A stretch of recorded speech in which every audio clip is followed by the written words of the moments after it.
Unemployment is not the crisis around the world. A lack of self actualization is the true crisis. Not knowing who you are within time and space is the true crisis. If you try and trap someone within an idea of what being a human being means, and that to most means be employed with money, then why are those who are employed with money, salaries, let's say even let's be luxurious, let's say they paid everything off, the house is paid off and they live a lacquer life, why is it that they are my patients, those who are employed with money and can pay whatever they want? If there's a crisis, why do the employed ones show up knocking at my door saying, I don't know who I am, I feel lost, I can see literally higher depression amongst people who have jobs than those who are unemployed? If you ask me, like, the degree of depression, it is higher in the individual that has a job. Because the argument is, I have a job, I should be thankful, I could have not had a job, I can feed my kids, I can help my family, I have a car, I have petrol for my car, I can actually literally go where I want. But why, with all that I have, society said, hey, you got a job, you got a family, and you got money, therefore you must be happy. Done deal. Sort it out. You unemployed people, let me tell you, it is these people with the money that feel exactly like you just don't know it. Because one of the biggest issues amongst human beings is that we don't communicate authentically, nor do we show up in our experience of being a human authentically. Authenticity related to self is the biggest crisis. Not having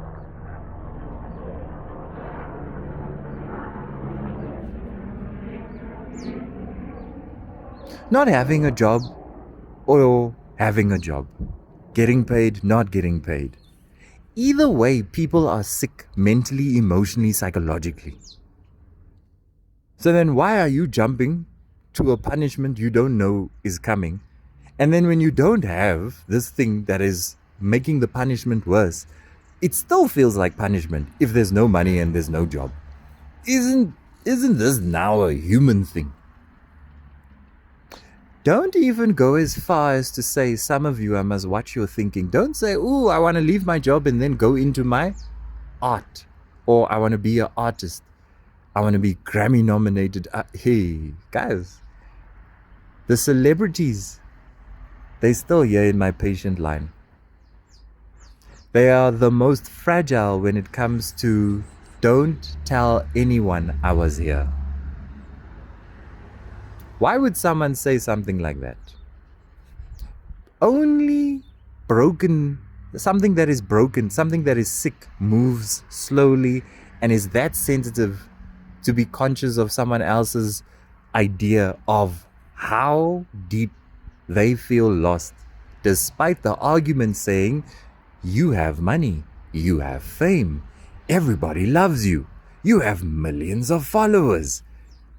Unlike the person who's just employed and has a salary and can go on a holiday once, twice. Now you a celebrity. Another sticker. And you've got honors.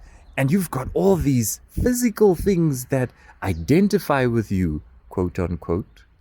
Pseudo-identity. I'm an Oscar-nominated person. Pseudo-identity.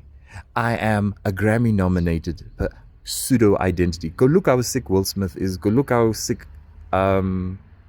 these celebrities are. Some of them say, hey, I'm gonna tap out, and they leave us and they transition with all the money in the world, with the fact that they're not in a 9-to-5 job, all of these things, they still still leave or they still feel lost. So then what really is the crisis? People don't know how to experience being a human within space. Time. There's the idea that you must find yourself quickly, do something quickly, fast, quick, earn a living, do this, achieve this, hamba, go. And then you rush to these ideas and identities that is suggested to you. You sit in that marriage, you sit in that relationship, or you sit in that job, you sit in that salary, you sit in that car. You can afford what you want, wear what you want, go where you want, Dubai, wat, you there. Hulle is nog steeds doing readings with me, feeling lost. So then I sit in a little, very convenient bubble. It's like the universe's Uber. And I get to see what's going on around me. And I analyze these people who are in jobs, out of jobs, have fame, don't have fame. And I realize that this is just an identity thing and people aren't. I mean, I'm being a little bit reductionist if I just say identity. I can unpack that, but, I don't want to. It's just my truth. People struggle with knowing themselves. And it's not that you can't achieve it. It's more the stickers that people want to identify with and then think that they're going to find some sort of happiness. You know how many PhD students, master's students, authors, published authors, they flip and do readings with me. Even there, you can see the same thing. Hulle is nog steeds ongestel. They're not happy. There should be a whole bunch of glare. There's no happiness. Glare. No happiness. So then I say, no, guys, whoever has ears for my vibration, it's just a thing of self-actualization. And to achieve knowing thyself, you must be ready to tango with life. And life is a two-step dance in polarity. It is good and it is bad. And it needs you to be vulnerable, meaning open in your stomach. Don't have an idea of who you think you are. I am a business owner. No, you are a sticker that you have placed on yourself. But hey, don't worry, 50 years maybe you will figure that out.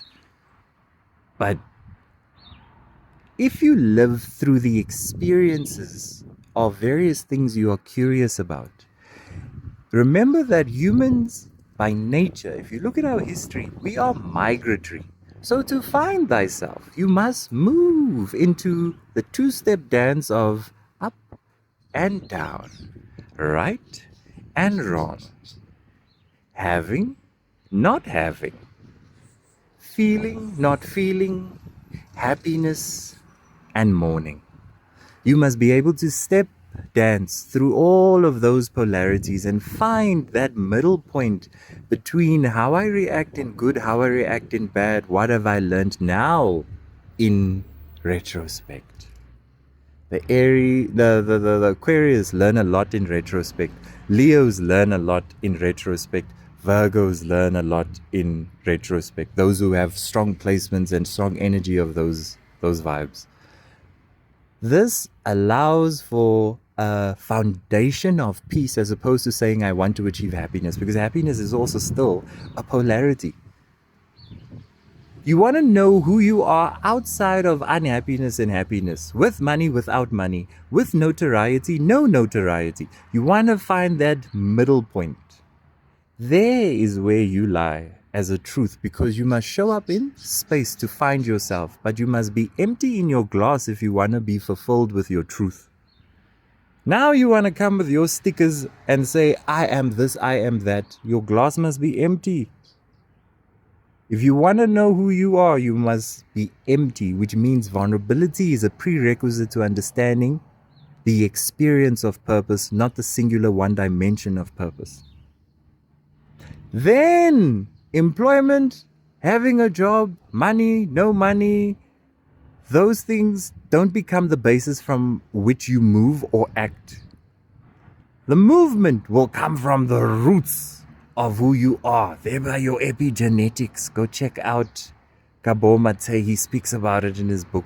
He's a phenomenal author. That guy, I wish to speak to him one day about what I experience in human nature and what I pick up energetically. I don't see the person. I don't do readings face to face. I just listen to your voice. I read you. Then I see all these things.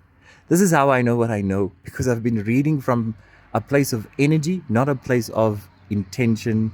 In terms of the stickers, I am a man, I'm a woman, I'm a single mother, I'm a single father. You read beyond the sticker and then you see what's here at the bottom. And what I just realized is that all of you have identity. All of us have identity. All of us. All of us. It is there.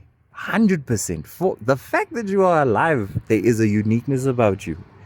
It is first disposed in the energetic colors that emanate from the depth of who you are, shining through your human body. Now, if you don't give the poor child space and time to decide, to not even decide, to feel and experience who they are in the world through different phases, then 9 times out of 10 in this world, you are suggesting an identity. And some of you forget that these are just suggestions. The fact that you are CEO of a company is just a suggestion of who you are. It isn't who you are. Your truth lies in a multi-energetic, colorful experience that must be interpreted through feeling into language. Language is like WhatsApp. English language, is like WhatsApp. You can't even trust the English language because that's really also not the authentic, full description. There's a place outside of language that has your truth, but you need space and time and the assistance of Mother Nature over here. You see Mother Nature? You see that sun behind me, the Father behind me? That's what you need. You need to be able to walk like a shepherd, tending to flock, being a basic person, and feel what that emptiness offers you in your identity. Then in equal measure, you must allow the truth of variability in your life and experience. When people pass away, when events happen, when you interchange with the devil within people, you must know yourself in polarity outside of the emotional reaction, and you will find the experience of purpose, as opposed to an answer that is given too soon to an undeveloped body, mind, emotion. But hey man, I'm just a guy on TikTok. You don't have to believe anything I'm saying. Life has all the truth you need, and time will guarantee that you will know truth outside of what you think.